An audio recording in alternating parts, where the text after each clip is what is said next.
Hello guys, my name is Nitish. Welcome to my YouTube channel. इस video में हम लोग एक और मशीन लर्निंग एल्गोरिदम पढ़ने वाले हैं जिसका नाम है के मींस क्लस्टरिंग। के मींस क्लस्टरिंग एक क्लस्टरिंग एल्गोरिदम है। क्लस्टरिंग आई गेस आपको ऑलरेडी पता है। It is an unsupervised machine learning technique जहां पे आप सिमिलर चीजों को एक ग्रुप में डालते हो। क्लस्टरिंग बहुत ही फेमस चीज है और बहुत जगह पे यूज होती है।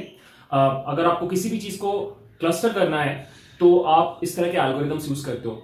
अगर आप ई कॉमर्स डोमेन में हो तो आप कस्टमर्स को क्लस्टर करते हो।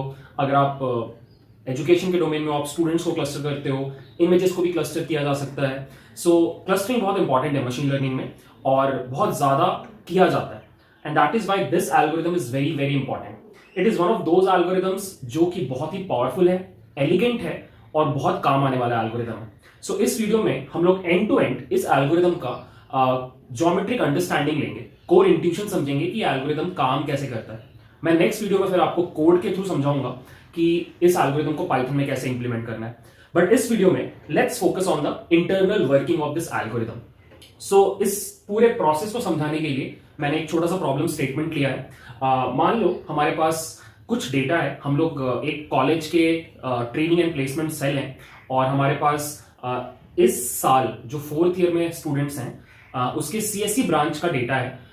उनके स्टूडेंट्स का सीजीपीए और आई की वैल्यू मेरे पास है और मुझे उनको क्लस्टर करना है सो दैट मैं उनको अलग अलग ढंग से प्रिपेयर कर पाऊं प्लेसमेंट्स के लिए, सो दैट हमारे कॉलेज का प्लेसमेंट रिकॉर्ड इंप्रूव हो। This is the problem statement कि मेरे पास कुछ स्टूडेंट्स का डेटा है। डेटा में क्या क्या है? हमारे पास सीजीपीए है, हमारे पास आईक्यू है और हमें उन स्टूडेंट्स को क्लस्टर करना है इनटू ग्रुप्स। ठीक है, अब ये डेटा को जब आप प्लॉट करोगे तो ये डेटा ऐसा दिखाई दे रहा है। अब आपको इन स्टूडेंट्स को क्लस्टर करना है। अब इस प्रॉब्लम स्टेटमेंट को देख करके आपके दिमाग में सीधे सीधे क्वेश्चन आएगा कि ये तो बहुत ही इजी है, हमें तो क्लियरली दिखाई दे रहा है कि एक क्लस्टर ये है, एक क्लस्टर ये है और एक क्लस्टर ये है। ये करने के लिए मुझे कोई एल्गोरिदम की जरूरत ही नहीं पड़ी, तो फिर के मींस क्लस्टरिंग का क्या जरूरत? द आंसर इज कि 2D में जरूरत नहीं है। सच में आप नेकेड आई से प्लॉट करके बता सकते हो कितने क्लस्टर्स हैं और कौन सा पॉइंट किस क्लस्टर में जाएगा।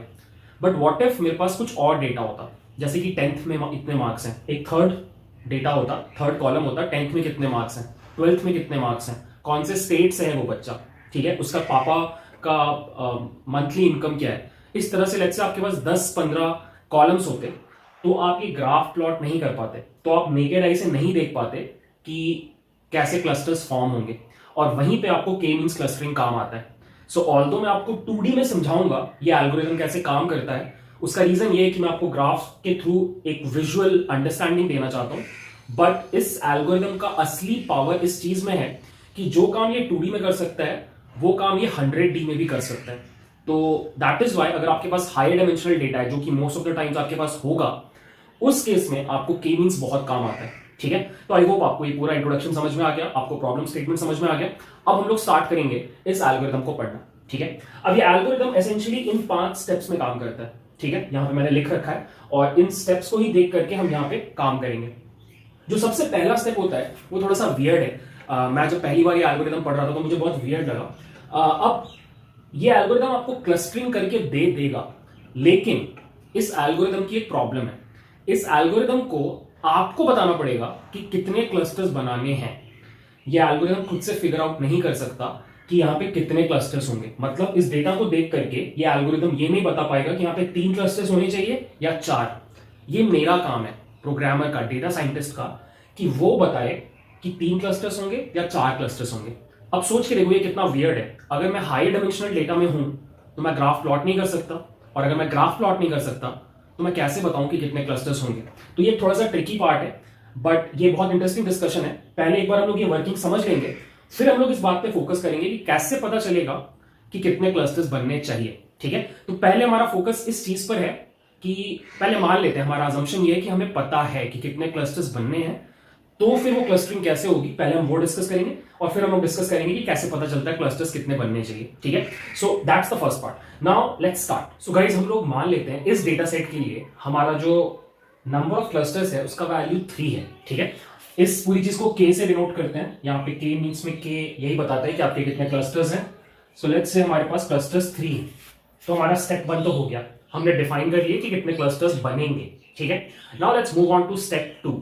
Step 2 is initialise centroids. ये एक बहुत इंपॉर्टेंट स्टेप है।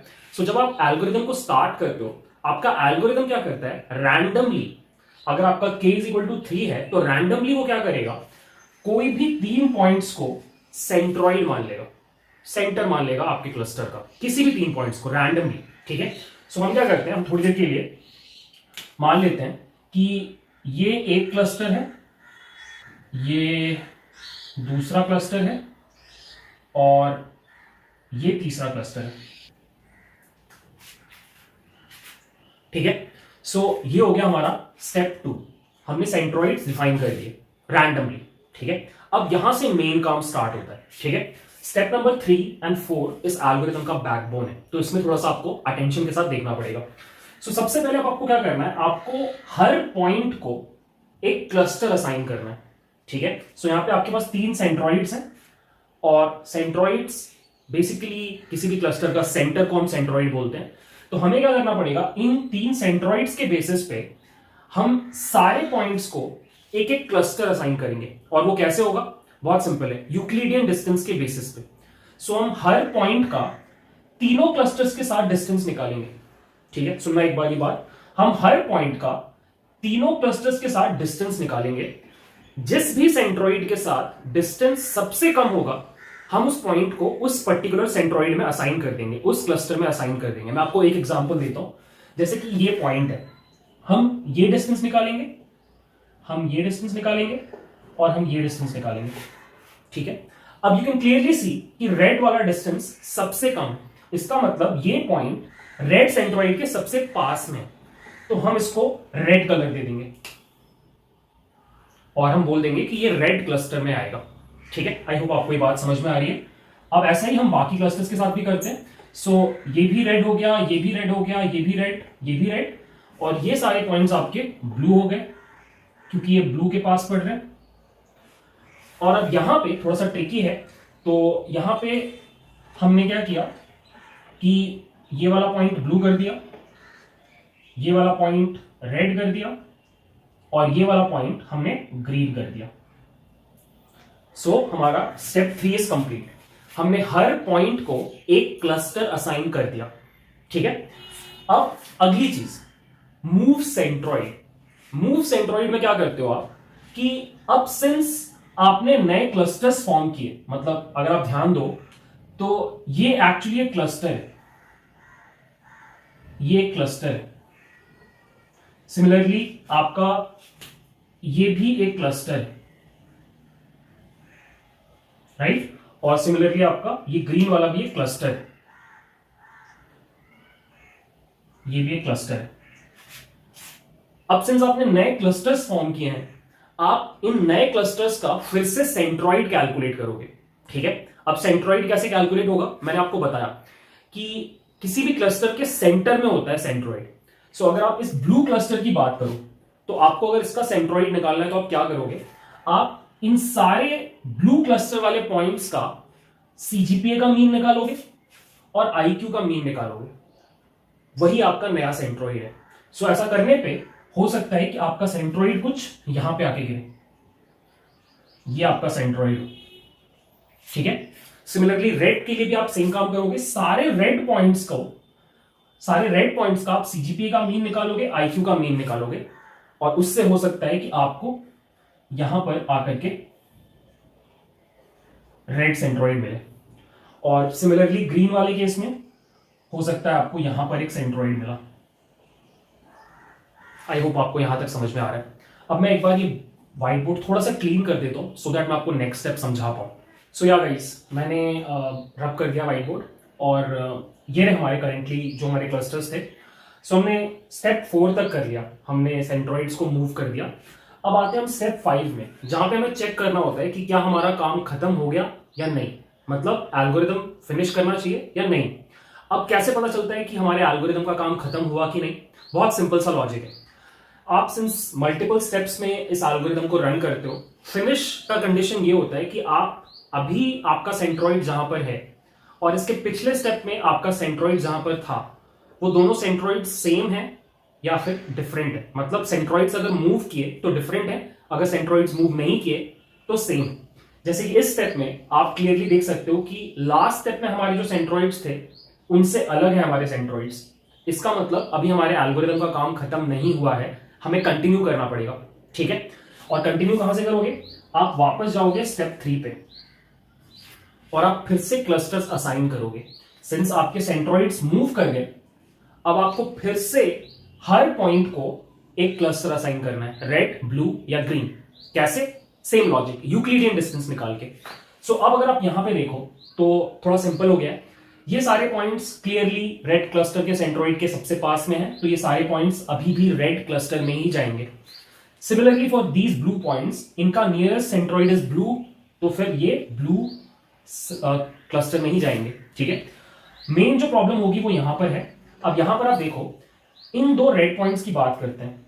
अब इन दो रेड पॉइंट्स का डिस्टेंस रेड वाले से कम ग्रीन वाले से, मतलब कि ये दोनों red points actually green centroid के पास है रादर देन रेड के, तो हम इनको रीअसाइन कर देंगे टू ग्रीन क्लस्टर। सो यहां पे मैं ग्रीन ड्रॉ कर रहा हूं। सिमिलरली ये दोनों जो पॉइंट्स हैं, अब ये ब्लू के बदले ग्रीन के पास में, तो हम इन दोनों को भी क्या कर देंगे? पलट करके ग्रीन कर देंगे। एंड नाउ हमारे पास नए क्लस्टर्स आ गए। ठीक है, अब हमारा ये रहा ग्रीन क्लस्टर, ये रहा हमारा ब्लू क्लस्टर, और ये रहा हमारा रेड क्लस्टर। ठीक है, अब हम मूव करेंगे स्टेप 4 पे। सिंस हमारा क्लस्टर चेंज हुआ है, हम फिर से सेंट्रोइड्स को मूव करेंगे। मूव कैसे करेंगे? बहुत सिंपल है। हर क्लस्टर का सीजीपी और आईक्यू का मीन निकाल लेंगे और उस जगह पे हम सेंट्रोइड को पुश कर देंगे। जैसे अगर आप इस ग्रीन वाले का बात करो तो इसका मीन कहीं यहां पर आना चाहिए, यहां पर, तो हम इसको हटा करके इसको मीन बना देंगे, इसको सेंट्रोइड बना देंगे। ठीक है, सिमिलरली फॉर दिस वन, आपका क्लस्टर का सेंट्रोइड कुछ यहां पे आना चाहिए, राइट? और इस ब्लू वाले के लिए भी आपका सेंट्रोइड मूव करके कहीं यहां पे आएगा। ठीक है, मूव सेंट्रोइड्स, ये स्टेप भी हो गया। फिर से चेक फॉर फिनिश, क्या एल्गोरिथम का काम खत्म हुआ या नहीं।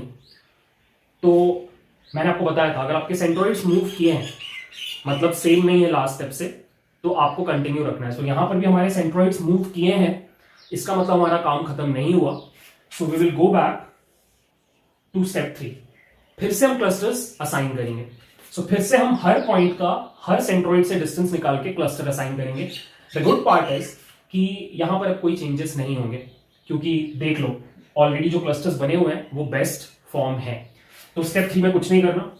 फिर से स्टेप 4 में आएंगे, क्लस्टर सेंट्रोइड्स को मूव करना है। अब सिंस हमारे क्लस्टर में ही कोई चेंज नहीं हुआ था, तो फिर सेंट्रोइड की पोजीशन में भी कोई चेंज नहीं होगा। ठीक है, तो इस स्टेप में भी आपको कुछ भी नहीं करना। अब आप आए फिनिश में। अब आपको चेक करना है कि लास्ट स्टेप में आपका जो सेंट्रोइड था और इस स्टेप में आपका सेंट्रोइड जो है, क्या वो सेम है। अगर है तो आपका काम खत्म हो गया। इस केस में यू कैन सी, सिंस हमारे सेंट्रोइड्स मूव नहीं किए, तो लास्ट स्टेप का सेंट्रोइड और इस स्टेप का सेंट्रोइड सेम है।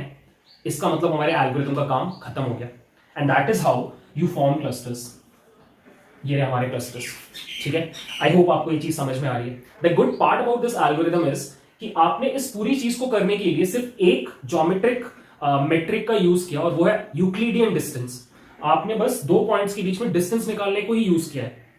और उस मेट्रिक की अच्छी बात यह है कि वो 2D में भी एप्लीकेबल होता है, 3D में भी एप्लीकेबल होता है, 4D में भी एप्लीकेबल होता है। इसका मतलब आपने जो भी यहां पे किया, आप इसको इजिली हायर डायमेंशनल स्पेस में भी कर सकते हो। ठीक है, एंड दैट इज व्हाई के means is such a powerful algorithm. ठीक है, अब मेरा आपसे रिक्वेस्ट है, कॉपी पेन निकालो, खुद से कुछ रैंडम पॉइंट्स ड्रॉ करो और उसके ऊपर के मींस चलाने का ट्राई करो, इस एल्गोरिथम को चलाने का ट्राई करो। अगर आप कर पाओगे, इसका अंडरस्टैंडिंग आपके दिमाग में सॉलिड हो जाएगा। ठीक है, अब सबसे बड़ा क्वेश्चन, हमें कैसे पता चलेगा कि नंबर ऑफ सेंट्रोइड्स कितने होने चाहिए। ये डिस्कशन अभी बाकी है और वही हम लोग नेक्स्ट करेंगे। सो गाइज, अब हम लोग डिस्कस करेंगे कि हमें कैसे पता चलता है कि कितने क्लस्टर्स बनने चाहिए एक डेटा सेट के ऊपर। अब जो टेक्निक हम यूज करेंगे इस चीज को पता करने के लिए, उसका नाम है एल्बो मेथड। एल्बो मेथड बहुत ही फेमस है के मींस क्लस्टरिंग में, अगर आपको पता करना है कि नंबर ऑफ क्लस्टर्स कितने बनेंगे। एल्बो जो मेथड होता है, उसमें आप एक ग्राफ प्लॉट करते हो जिसको हम एल्बो कर्व बोलते हैं। ठीक है, ये जो ग्राफ होता है ये दो क्वांटिटीज के बीच में होता है। उसमें से एक्स एक्सिस पे होता है नंबर ऑफ क्लस्टर्स और आपके वाई एक्सिस पे होता है एक क्वांटिटी जिसको हम बोलते हैं WCSS, या फिर इसको कभी कभी इनर्शिया भी बोला जाता है। WCSS का फुल फॉर्म होता है within cluster sum of squared distance. ठीक है, मैं आपको समझाने का ट्राई करता हूं। मान लो आपके पास एक क्लस्टर है, मान लो ये आपका क्लस्टर है और ये आपका सेंट्रॉइड। अगर आपको इस क्लस्टर का WCSS निकालना है तो आप क्या करोगे, आप इसके सेंट्रॉइड का डिस्टेंस हर पॉइंट से निकालोगे।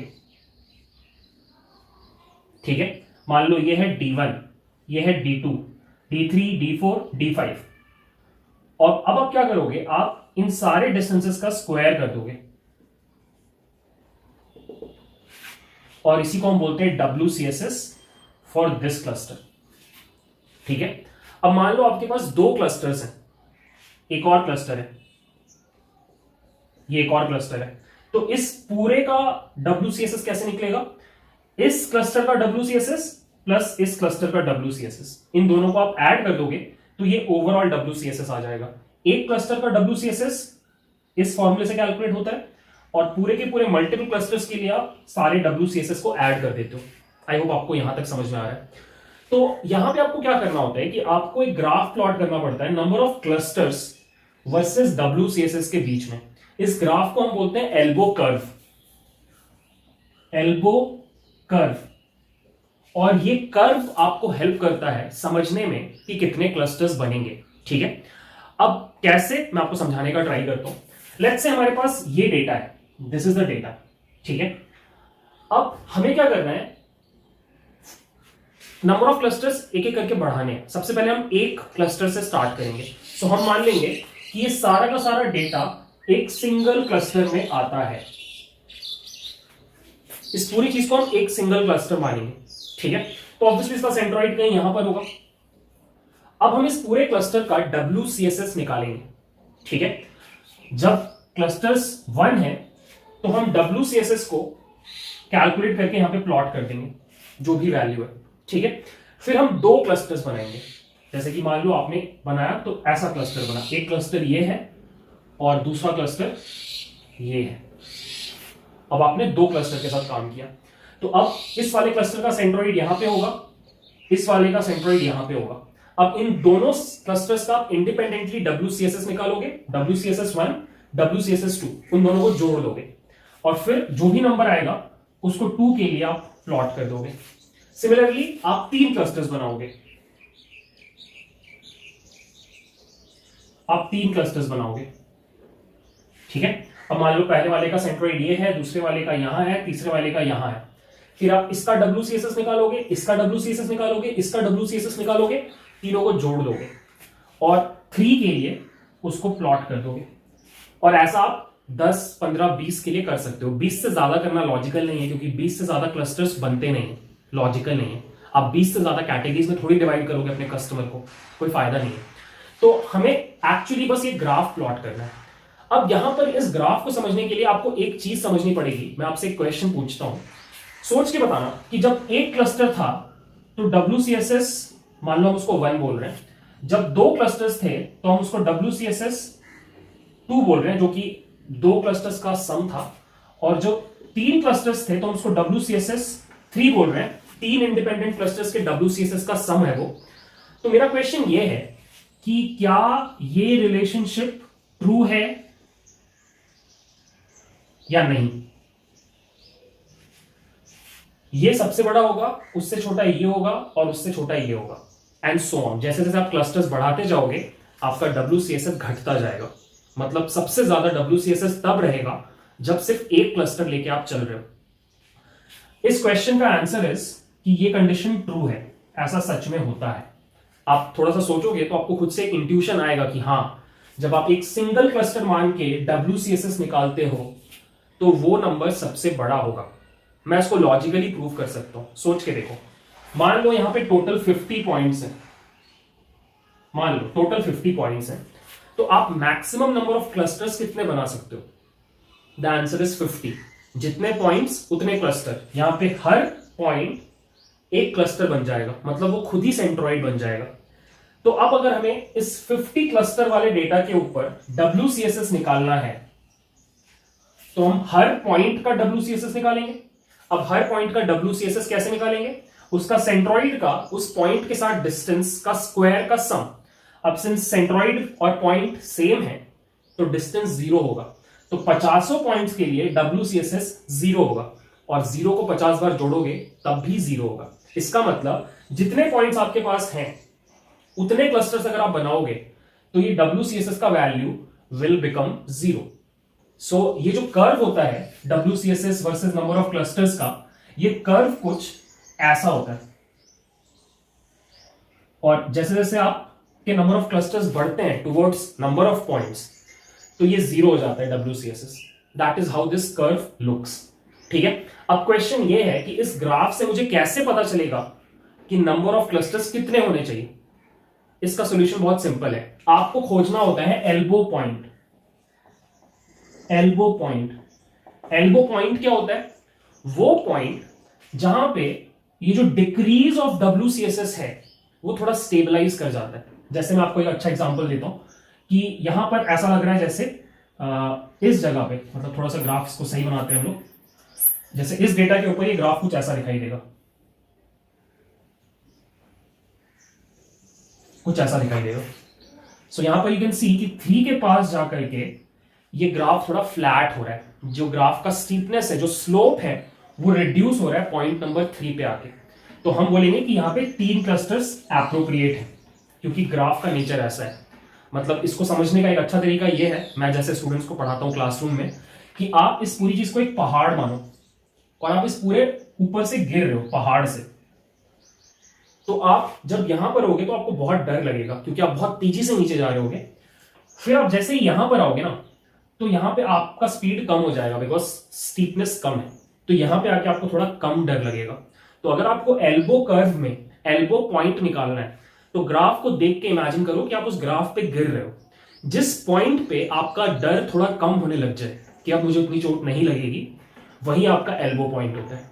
और ये एल्बो पॉइंट का ज्योमेट्रिक इंट्यूशन क्या है कि यहां पे तो बहुत तेजी से ये डिस्टेंस रिड्यूस हो रहा था, फिर यहां पे ये डिस्टेंस रिड्यूस होने का रेट घट गया। इसका क्या मतलब हुआ?